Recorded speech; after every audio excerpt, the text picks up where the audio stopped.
Second trimester D&E abortions perform between roughly 14 and 24 weeks of gestation.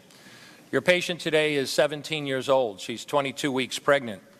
Her baby is the length of your hand plus a couple of inches. And she's been feeling her baby kick for the last several weeks, but she's asleep on an operating room table. You walk into that operating room scrubbed and gowned, and after removing laminaria, you introduce a suction catheter into the uterus. This is a 14 French suction catheter. If she were 12 weeks pregnant or less, basically the width of your hand or smaller, you could basically do the entire procedure with this. But babies this big don't fit through catheters this size.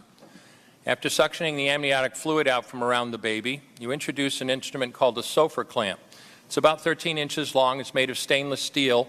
The business end of this clamp is about 2.5 inches long and 1/2 inch wide. There are rows of sharp teeth. This is a grasping instrument. When it gets a hold of something, it does not let go.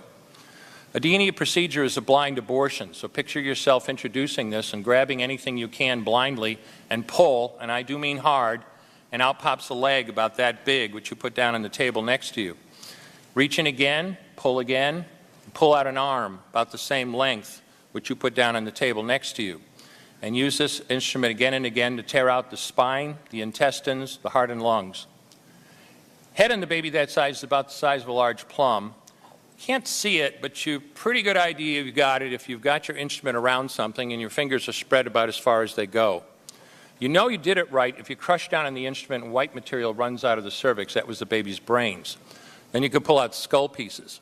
And you have a day like I had a lot of times, sometimes a little face comes back and stares back at you. Congratulations, you just successfully performed a second trimester D&E abortion. You just affirmed her right to choose. I did over 1,200 abortions over a 4-year period in private practice, not counting the ones that I did during my training. I met my wife during my first year of training at Albany Medical Center. We got married about a year later and found that we had an infertility problem. After years of failed infertility treatment and several years trying to adopt a child, we were blessed with adopting a little girl.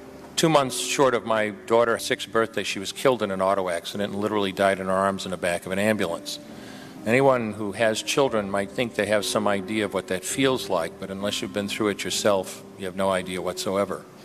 I know people find it hard to believe, but what do you do after disaster? You bury your child and then you go back to your life.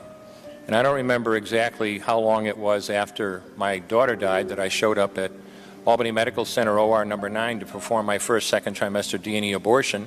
I wasn't thinking of it as anything special. This was routine to me.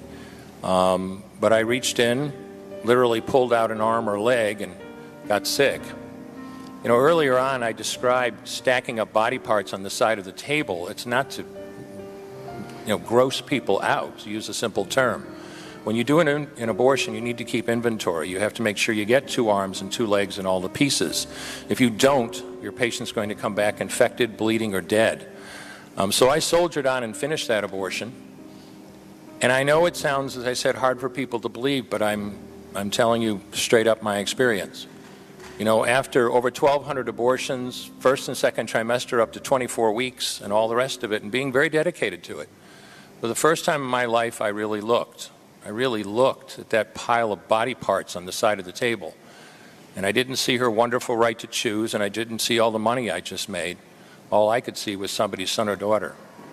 And I stopped doing late-term abortions after that, and several months later stopped doing all abortions.